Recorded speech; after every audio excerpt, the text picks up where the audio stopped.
قابل قدر قابل عزت حاضرین و سامعین، اللہ رب العالمین کا بے پایاں کرم ہے کہ رب العالمین نے ہم سب کو زندگی میں ایک مرتبہ پھر رمضان المبارک کی بابرکت پرسعادت گھڑیاں نصیب فرمائیں، اور اللہ کا فضل ہے کہ آج رمضان المبارک اس بابرکت مہینے کی پہلی سحری ہے۔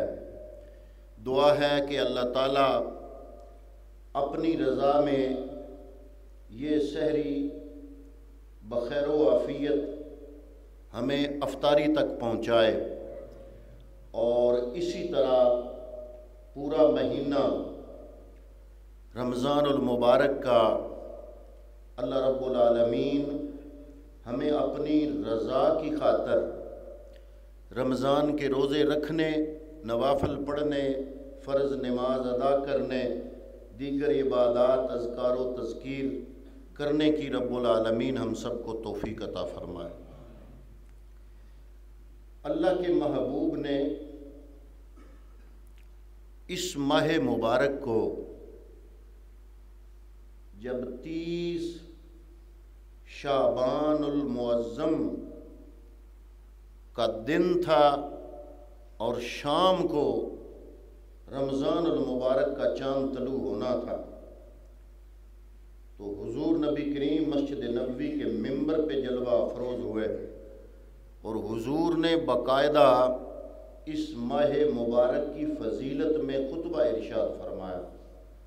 تو پتہ چلا کہ یہ عنوان رمضان المبارک کا وہ ہے کہ جس کو نبیوں کے امام نے عنوان بنایا اور اس پہ گفتگو فرمائی، اور اس پہ گفتگو کرنا مصطفیٰ کی سنت بنی، اور ایسی گفتگو سننا میرے نبی کے صحابہ کرام کی سنت بنی۔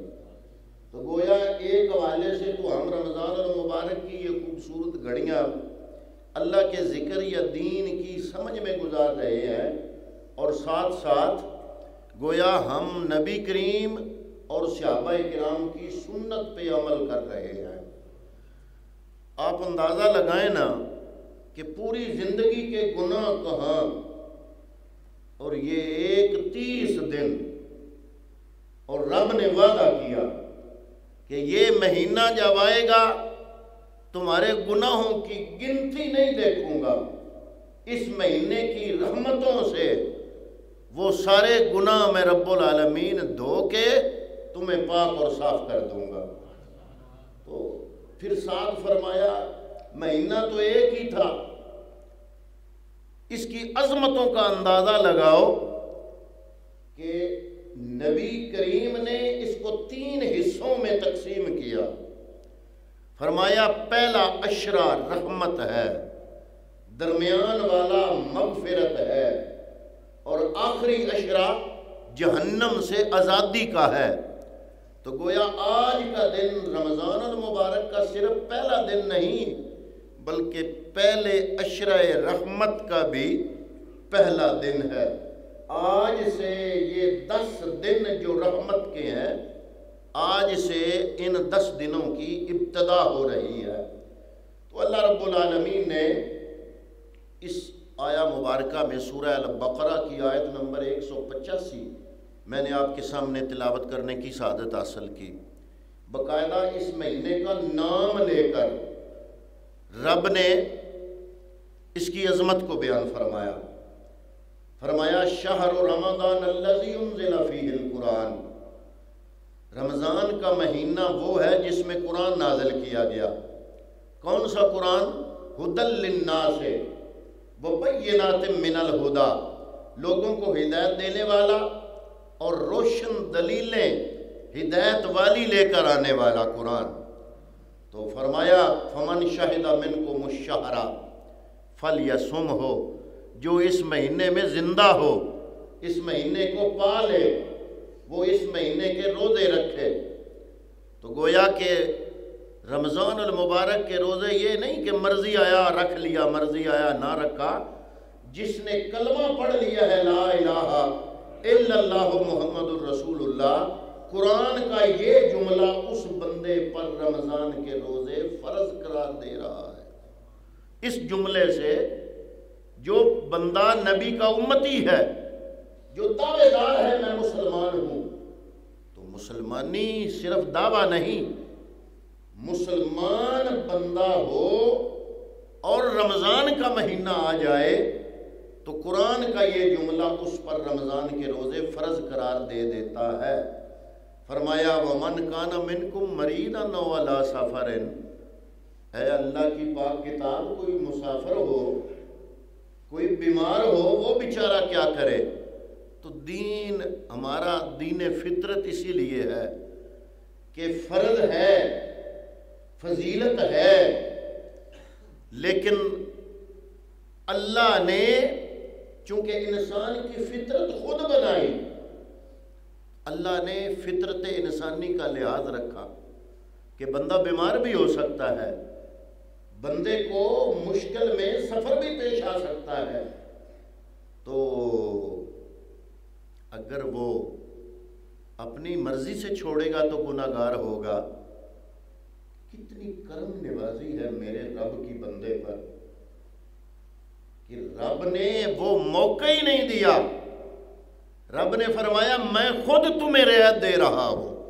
وَمَنْ كَانَ مِنْكُمْ مَرِيضًا، تم میں جو بیمار ہو جائے، او عَلَىٰ سَفَرٍ، یا سفر پہ چلا جائے، تو کیا کرے؟ فَعِدَّةٌ مِّنْ أَيَّامٍ أُخَرَ، وہ اتنے دن گن کے رمضان المبارک کے بعد وہ گنتی پوری کر لے۔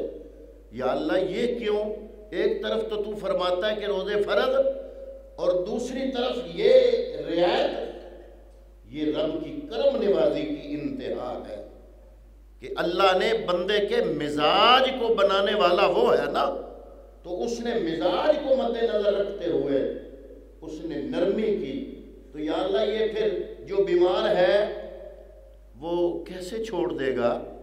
یہ کیوں حکم دیا؟ اگلا جملہ فرمایا یرید اللہ بکم الیسر ولا یرید بکم العسر، اللہ رب العالمین تمہارے ساتھ آسانی کا ارادہ فرماتا ہے، میرا رب تم پر تنگی نہیں کرنا چاہتا۔ جب تک رب کی دی ہوئی صحت قائم ہے تم پہ فرض ہے، فرض بعد میں بھی ہے، لیکن اگر بیمار ہو جاؤ تو اتنے دن بعد میں قضا کر کے پڑھ لینا۔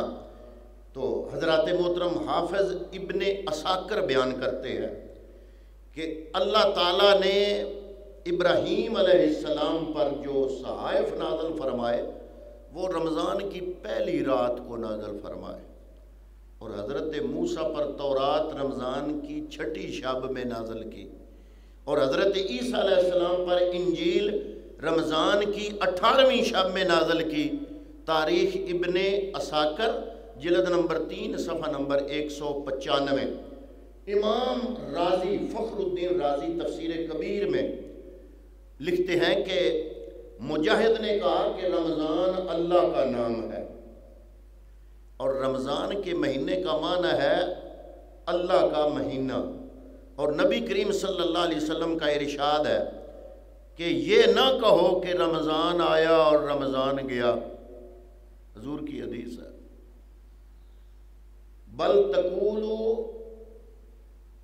جاء شہر رمضان وذهب شہر رمضان، یہ نہ کہو کہ رمضان آیا اور رمضان گیا، بلکہ کہو رمضان کا مہینہ آیا اور رمضان کا مہینہ گیا۔ کیوں؟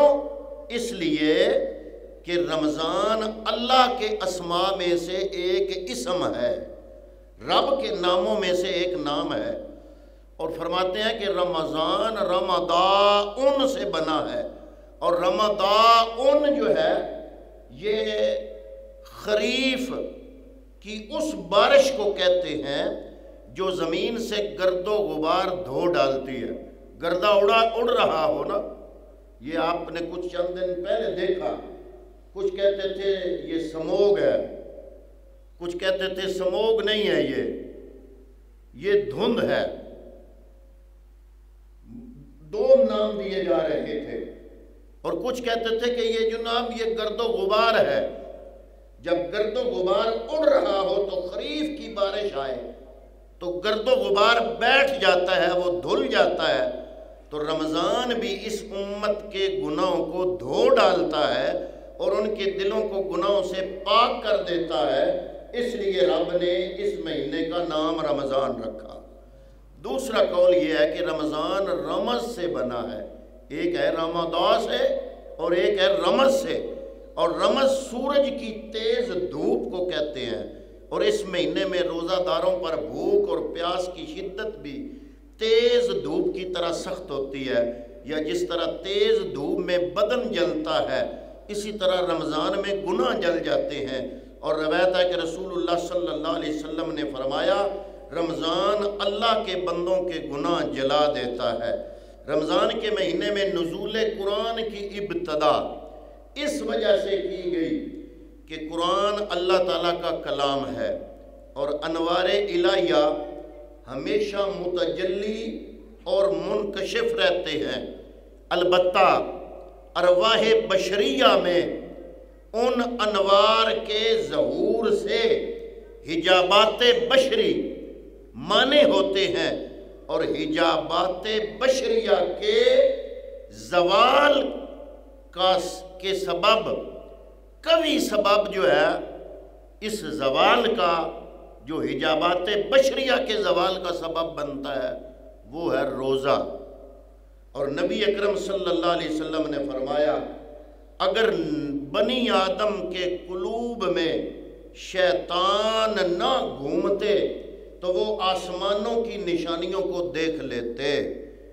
اگر بندے کی رگوں میں شیطانی آواز نہ گھومتے تو وہ آسمانوں کی نشانیوں کو دیکھ لیتے۔ اس سے معلوم ہوا کہ قرآن مجید اور رمضان میں عظیم مناسبت ہے، اس لیے نزول قرآن کی ابتدا کے لیے اس ماہ مبارک کو خاص کر لیا گیا، کیونکہ قرآن میں بھی رب کی تجلیات ہوتی ہیں، اور بندہ مومن اگر شیطانی وساوس سے بچا رہے تو یہ بھی آسمانوں کی نشانیاں دیکھ سکتا ہے، دیکھنے کے قابل ہو جاتا ہے، اس پہ تجلیات کا ظہور ہوتا ہے، تو یہ ایک باریک سی آپس میں نسبت ہے۔ تو بندہ مومن جب روزے رکھتا ہے، رمضان میں عبادت خداوندی کرتا ہے تو نفس قابو میں آتا ہے، روح پاک ہوتی ہے، اور یہی کیفیت ہے قرآن مجید کے جلووں کو محسوس کرنے کی۔ تو قرآن کے جلوے محسوس کرنے کے لیے جو پاکیزگی چاہیے وہ بندہ مومن کو رمضان میں نصیب ہو جاتی ہے۔ اس لیے اس نسبت کے سبب رب العالمین نے قرآن کو رمضان المبارک میں نازل فرمایا، تو پتہ چلا کہ یہ بندے کو پاک کرتا ہے، اس قابل بناتا ہے کہ اللہ کے قرب کی تجلیات بندہ محسوس کر سکے، روح صاف ہو، ستھری ہو۔ یہ روزہ صرف بھوک پیاس نہیں ہے، یہ اگر خلوص نیت سے رکھا جائے تو یہ بندے کے من کو اجلا بنا دیتا ہے، روح کو پاک کر لیتا ہے۔ آپ ایک روٹین بنائیں، 3 گھنٹے ہر روزے کے بڑے اہم ہیں، 3 گھنٹے، 1 گھنٹہ تو سحری سے پہلے والا کہ بڑا نازک وقت ہے اور بڑا اہم وقت ہے اور بڑا قیمتی وقت ہے۔ اٹھنا ویسے بھی ہے، وضو کر کے 4 رکعت نفل پڑھ لے۔ ہمارا مسجد میں یہ ہم تہجد پڑھتے ہیں، آدھا گھنٹہ لگتا ہے، آدھے گھنٹے میں 8 رکعتیں ہم پڑھ لیتے ہیں جماعت کے ساتھ۔ 1 گھنٹہ یہ، دوسرا گھنٹہ جب افطاری کا وقت قریب ہو نا تو بھاگ دوڑ میں وقت ضائع نہ کرو۔ آپ برف لینے جا رہے ہیں، آپ سموسے لینے جا رہے ہیں، آپ پکوڑے لینے جا رہے ہیں، اور گپوں میں گفتگو میں روزہ کھول لیا۔ ارے یہ وقت ہے افطاری کا، میرا رب انتظار کرتا ہے، پورا دن تو نے روزہ رکھا، مجھ سے مانگنے کا وقت آیا ہے۔ روزہ کھولنے سے پہلے مطمئن ہو کے دنیا سے کٹ کے ہاتھ اٹھا کے رب کی بارگاہ میں دعا کیا کرو، اپنے لیے، اپنی اولاد کے لیے، اپنے والدین کی بخشش کے لیے۔ یہ گھنٹہ افطاری کا بڑا قیمتی ہے۔ اور تیسرا گھنٹہ فجر کی نماز سے شروع ہو جاتا ہے، جو گھنٹہ اب گزر رہا ہے، یہ بڑا قیمتی ہے۔ اس میں تلاوت قرآن پاک کر کے اور عد و وظائف کر کے استغفار کر کے یہ بھی دعا مانگنے کا ہے۔ یہ اور نہیں تو کم از کم روز اگر 3 گھنٹے یہ قیمتی ان کو اچھے طریقے سے گزارو تو آپ کے پلے رمضان کے گزرنے کے ساتھ ساتھ 90 گھنٹے آ جائیں گے۔ 3 گھنٹے روز کے، 30 دنوں کے 90 گھنٹے، تو یہ بڑے قیمتی ہیں، ان کو ضائع نہ کرو۔ تو دعا ہے اللہ رب العالمین ہمیں اس مہینے میں زیادہ سے زیادہ عبادت کی توفیق عطا فرمائے۔ وما علی الا البلاغ المبین۔